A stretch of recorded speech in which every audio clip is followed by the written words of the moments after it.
Good afternoon, Dasha. Here's your machine, the Breville Oracle Touch BES990 in silver. As you saw in the photos, it's in good condition, I would say. It does have some bit of wear and tear, so mainly around the front, so some scratches over here, a couple of dents, and over here as well. But really, I would give it a maybe 6.5, 7 out of 10. It's only mainly around the front. Left and right hand sides are pretty clean. The front panel is brand new. I've just changed it to a new screen and a new panel. So no scratches there, obviously. And I've just finished doing the cleaning as well. So everything inside is like new. It's been serviced by the folks at Eastling Espresso. New O-rings, new group head seal, pressure tests, cleaning cycles, etc., etc. And I've also done my bit of cleaning as well, just to make sure it's in 100% good condition. And in this video, I'm going to be making my own coffee. So I'm going to make a double shot latte. So that's testing the grinder, the brewing, and the frother in this video.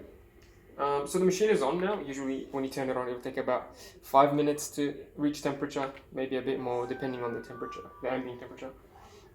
You can leave it on for as long as you want. You can change the standby duration in the settings. There's heaps of settings here. But anyway, you can set the machine to turn on for you in the morning.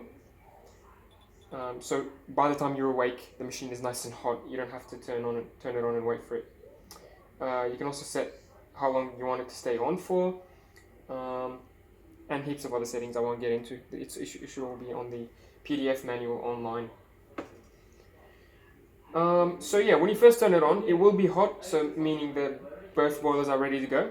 But you can warm it up some more. So mainly running a blank shot. So mainly heating up the group head and your cup. You can leave your cups over here. The top lid is metal and it gets pretty hot after 10-20 minutes. Sorry, that was just my cat messing with my phone. Yeah, you can run a blank shot to warm things up, like the handle and the cup. So I'm going to do that now. So I'm just going to run a few seconds, maybe 10-20 seconds of water. That will heat up my cup pretty quickly, and the handle as well. You can do this if you're in a hurry and you don't want to wait for the machine to warm up. Otherwise, you can just leave it 10-20 minutes to warm up.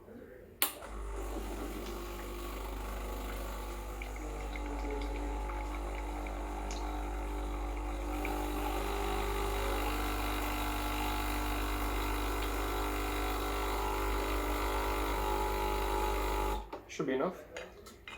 I'm going to put it aside.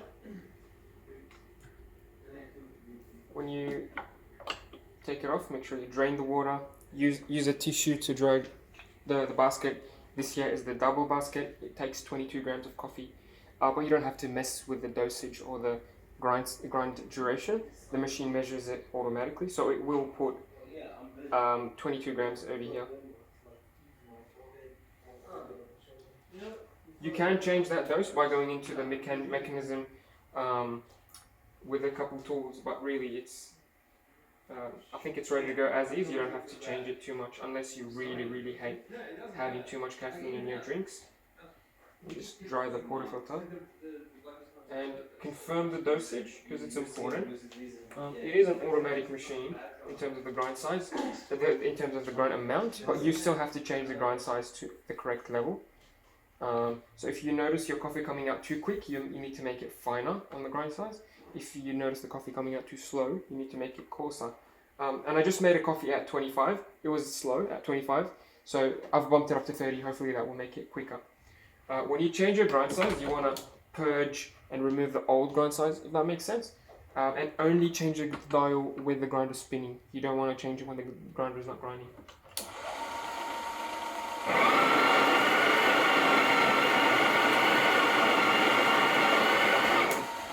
Okay, so just grinding a few seconds just to remove the old grind size, which was 25 before. So grinding for a few seconds, then knocking it off.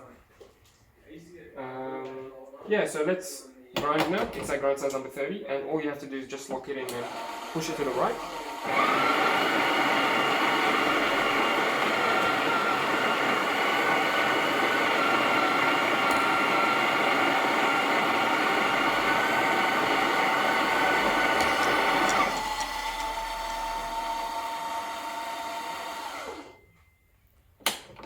So once it's done, you want to maybe flip it upside down in here or into the bin, just to get rid of any loose coffee. There might be some loose coffee, that's okay. As you see, it's nicely tamped, very well distributed, you know, almost like a barista would do it. That's 21 and a half. Very good. We're gonna keep that in mind. So make sure you clean the edges and lock it into the middle.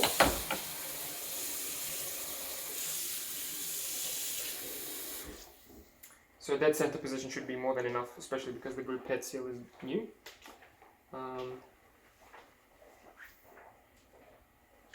So yeah, dead center position. I'm gonna remove the hot water from this cup. Now we're ready to make a coffee. So we measured the input. It's also important to measure the output. So the machine will, for a double dose, it'll give you 30 seconds of brew time. In that 30 seconds, we want to double our ground coffee mass. So we got 20, let's say 21 grams of coffee into the handle. We want 42 grams into the cup. So I'm just gonna add some sugar.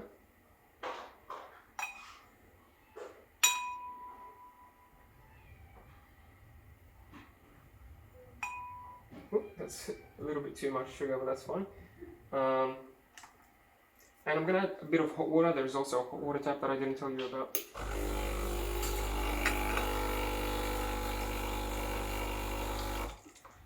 Yeah, this is just for making a long black Americano coffee, or you know, if you like making tea, you can just easily get hot water from there.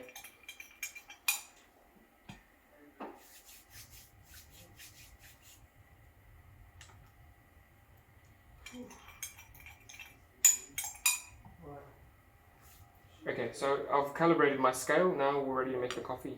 So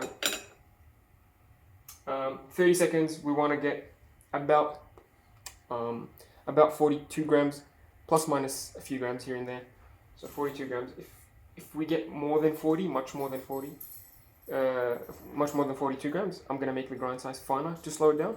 If we get less than 42 by a lot, then I'm gonna make the grind size coarser to make it go quicker.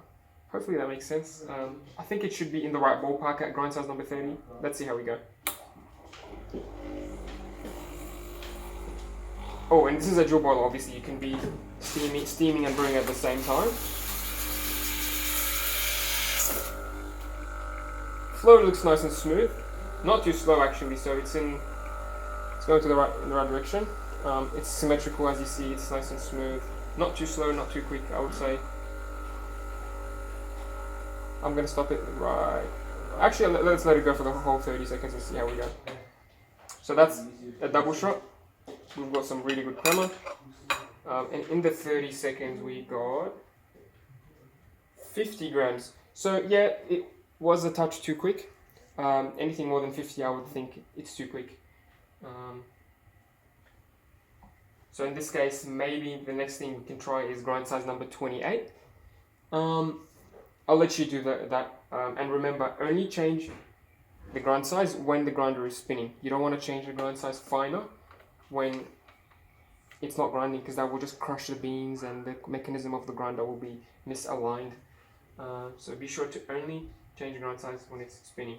And of course, this number will depend on what beans you're using. If you're using freshly roasted beans, it'll probably be around 30, maybe 32. If you're using really cheap beans, you might need to go finer. So I recommend you try your best to get freshly roasted beans either from your local roaster or a cafe, or try Aldi. I use Aldi beans and they're pretty good. They're not the best, but for the money and for the accessibility, you know, in the supermarket, they're pretty good. So yeah, that's espresso. Let's put it aside and make this into a latte. So I've filled my milk jug halfway with cold milk. I'm gonna purge the wand just to remove any hot water that's built up, and then press froth. I'm going to select the froth to, I want to put 9, so I want it to be the frothiest it can be, just to demonstrate the ability. And let's do temperature 60. So anything over 60 is too hot for my taste, so I'm going to keep it at 60. You will notice that there's a plus button on top here, the plus button. This will create a drink. So you press this button, and it will tell you to select a pattern. I'm just going to type Mo. So that's Mo, my drink, my personal preferences. Anyway, let's froth. In the meantime,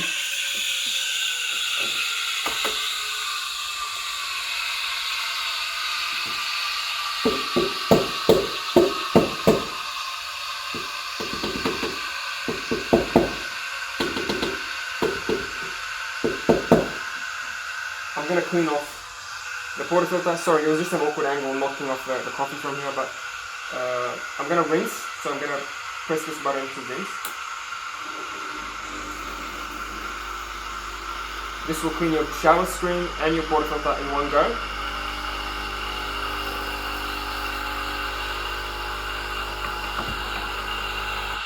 And maybe every now and then, grab a tissue and wipe the shower screen. It's important to keep it nice and clean as much as you can.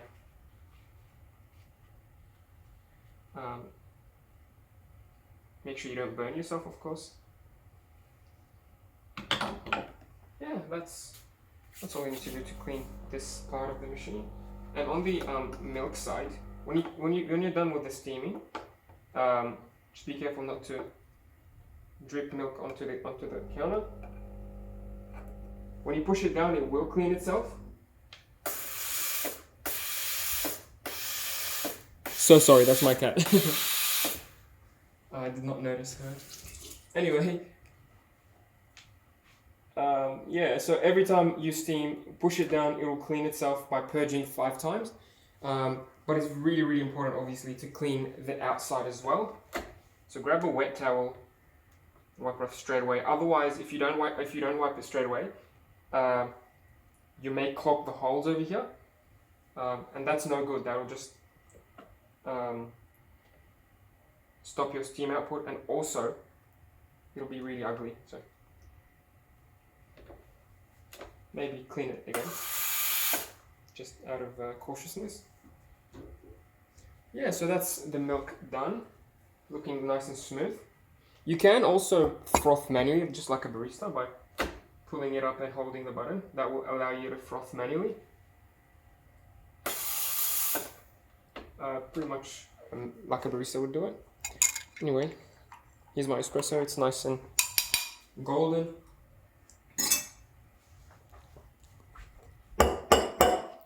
And I'm gonna knock the milk jug a few times to break any bubbles. Swirl it around to mix it up.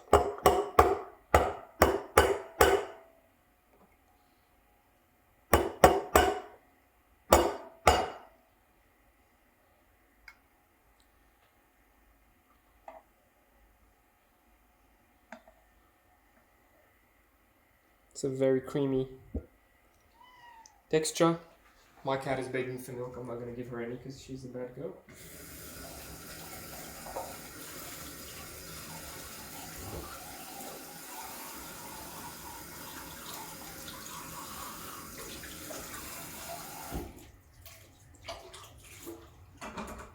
Yeah, so that's a latte on the Breville Barista Express. Sorry, the Breville Oracle Touch.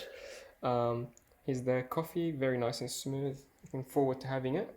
And I'm sure you'll be able to do the same, if not better, coffees on this machine. With some practice, you can do even latte art if you use the machine on manual mode. But on the automatic setting, as you see, it's more than good enough for the good old latte and cappuccino. Yeah, hope you enjoy. Thanks for watching. If you have any questions or issues, feel free to message me at any time. More than happy to help. And I'll see you soon. Thank you.